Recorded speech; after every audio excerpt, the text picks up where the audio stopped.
Attack on Titan movie के start होते ही हमें दिखाते हैं 100 साल पहले की स्टोरी, जहाँ पे अचानक धरती पे कुछ इंसानों जैसी दिखने वाले लेकिन बहुत ही बड़े और बहुत ही खतरनाक जायंट्स, जिनको बाद में टाइटन्स कहा गया, वो आ गए थे और उन्होंने इंसानों को मारना और खाना शुरू कर दिया था, जिनसे इंसानों की प्रजाति खत्म होती जा रही थी। जो लोग बच गए थे उन्होंने 3 विशाल दीवारें खड़ी करी और उसके अंदर खुद को बंद कर लिया था इंसानों को खत्म होने से बचाने के लिए। लेकिन आज भी 100 साल बाद भी वो लोग इस डर में रहते हैं कि किसी दिन जायंट्स उस दीवार को तोड़कर अंदर आएंगे और सारे इंसानों को खत्म कर देंगे। अब मूवी वापस प्रेजेंट में आ जाती है, जहाँ पे एक लड़का होता है आर्मिन, जो कि अपने 2 दोस्त मिकासा और एरिन के साथ बाहर घूम रहा होता है और वो तीनों आपस में ये बात कर रहे होते हैं कि इन दीवारों के उस पार दुनिया कैसी होगी और वो कभी इसे देख पाएंगे भी या नहीं। फिर वो तीनों छुपते छुपाते हुए उस दीवार के पास चले जाते हैं, उस पर चढ़कर दूसरी ओर देखने के लिए। लेकिन तभी आर्मिन उन्हें मना कर देता है, कहता है कि उस तरफ सिर्फ टाइटन्स होंगे और अगर दीवार पे चढ़ते हुए उन्हें किसी गार्ड ने देख लिया तो वो उन तीनों को मार डालेगा। होता भी बिल्कुल ऐसा ही है, वहाँ गार्ड्स आ जाते हैं और उन तीनों को पकड़ लेते हैं। लेकिन क्योंकि उनका चीफ एरिन को जानता था, वो उन्हें मारता नहीं है बल्कि समझाता है। और जैसे ही वो लोग बातें कर रहे थे, एक बहुत ही बड़ी चीज उस दीवार को हिट करती है और वो पूरी दीवार हिल जाती है।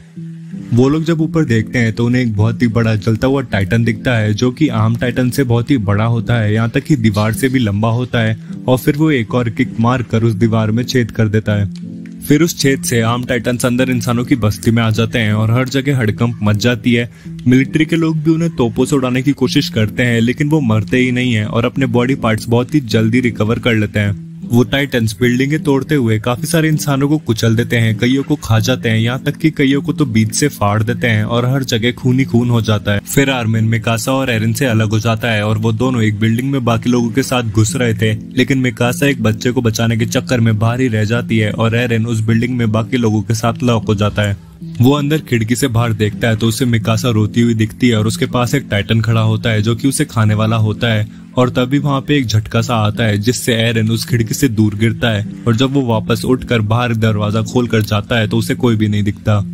फिर एरिन पीछे मुड़कर देखता है तो वो जिस बिल्डिंग में था उस बिल्डिंग पे एक टाइटन्स का ग्रुप हमला कर देता है और वो सारे लोगों को मार देते हैं। और इन सब से एरिन इतना डर जाता है कि उसे कुछ समझ ही नहीं आता और फिर वो वहां से चला जाता है। फिर मूवी में एक 2 साल का टाइम लैप्स आता है और इन 2 सालों में आर्मिन और एरिन ने पुलिस ज्वाइन कर ली थी और उन लोगों ने ट्रेनिंग ली थी टाइटन्स को मारने के लिए। और फिर एक रात उन सबको, जितने भी वहाँ ट्रेनीज थे, उनको एक ट्रक में बिठाकर दीवार के बाहर एक जगह ले जाते हैं और बॉम्ब्स और एक्सप्लोजिव्स लाने के लिए। वो लोग ये सफर रात में तय करते हैं क्योंकि रात में टाइटन्स सो रहे होते हैं और उन लोगों को कहा जाता है कि वो लोग बिल्कुल भी आवाज ना करे वरना टाइटन्स जग जाएंगे। लेकिन एरिन और उनकी एक साथी, वो दोनों एक बेबी टाइटन को गलती से जगा देते हैं और उसके रोने और चिल्लाने की वजह से बाकी सारे टाइटन्स जाग जाते हैं और उन सब पे हमला हो जाता है। वो लोग इतना डर जाते हैं कि लड़ने के बजाय वो वहां से भागने लगते हैं और तभी वहां 2 लोग आते हैं, एक लड़का और एक लड़की, और वो दोनों मिलकर उन टाइटन्स को खत्म करना शुरू कर देते हैं एक ODMG मशीन के द्वारा, जो कि उनको भी दी गई थी अपने ट्रेनिंग के टाइम पे। और उन्हें बताया गया था कि टाइटन्स मर सकते हैं अगर आप उनकी गले की नस काट दो। तो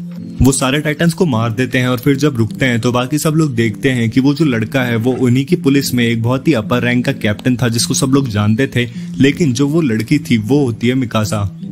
मिकासा को जिंदा और इस रूप में देखकर एरिन, आर्मिन और बाकी सब बहुत ज्यादा चौंक जाते हैं और फिर वो सब लोग उस जगह चले जाते हैं जहाँ उन्हें जाना था और गोला बारूद निकालने के लिए, और वहाँ वो सब लोग फिर आराम करते हैं। एरिन को कुछ समझ नहीं आ रहा होता है कि वो क्या करे और फिर वो अपने ही एक टीम मेंबर से लड़ाई कर लेता है क्योंकि वो उसे बार बार परेशान कर रहा था। लेकिन फिर वहाँ कैप्टन आता है और वो उन दोनों को अलग करके शांत कराता है और फिर एरिन को अपने साथ ले जाकर अकेले में उसकी इंसल्ट करता है। फिर जब एरिन मिकासा के पास जाता है उससे बात करने के लिए तो वो उससे ढंग से बात भी नहीं करती और कहती है कि दुनिया बहुत जालिम है। और तभी वहाँ कैप्टन आ जाता है और वो अपने हाथों से मिकासा को एक एप्पल खिलाता है, जिसे देखकर एरिन का दिल टूट जाता है और वो बाहर आकर खूब चिल्ला चिल्ला के रोता है। फिर वो अपने एक दोस्त के साथ एक बिल्डिंग में बैठा हुआ होता है जहां उन्हें एक टाइटन देख लेता है और उस लड़की को खा जाता है और उन सब पे वापस टाइटन्स का हमला हो जाता है। मिकासा और कैप्टन वापस अपने काम पे लग जाते हैं और उन सारे टाइटन्स को खत्म करना शुरू कर देते हैं। लेकिन इस बार एरिन भी बहुत गुस्से से भरा हुआ होता है और वो भी अपना ODMG गियर उठाकर लड़ाई के मैदान में उतर जाता है। लेकिन थोड़ी देर बाद ही एक टाइटन उसकी आधी टांग चबाकर उसे दूर एक छत पे फेंक देता है। ये देखकर आर्मिन और बाकी सब में भी हिम्मत जागती है और वो लोग भी लड़ना शुरू करते हैं। लेकिन थोड़ी देर बाद ही आर्मिन को एक टाइटन पकड़ लेता है और वो उसे खाने के लिए अपने मुंह में रखता है कि तभी वहाँ एरिन आ जाता है और वो उस टाइटन का मुंह खुला रखकर आर्मिन को उससे बाहर खींचने की कोशिश करता है। थोड़ी देर बाद वो आर्मिन को तो वहां से निकालकर बाहर फेंक देता है और खुद उसके मुंह में गिर जाता है, जहां उसका आधा हाथ भी कट जाता है और फिर वो सीधा उस टाइटन के पेट में चला जाता है। इसके बाद जब आर्मिन मिकासा को एरन का कटा हुआ हाथ दिखाता है तो उसकी आंखों में आंसू से आने लगते हैं, लेकिन फिर वो गुस्से से भर जाती है और अकेले ही उन सारे टाइटन्स को खत्म करने के लिए निकल पड़ती है। पर थोड़ी देर बाद ही उसकी तलवार टूट जाती है और उसके सामने एक टाइटन खड़ा होता है।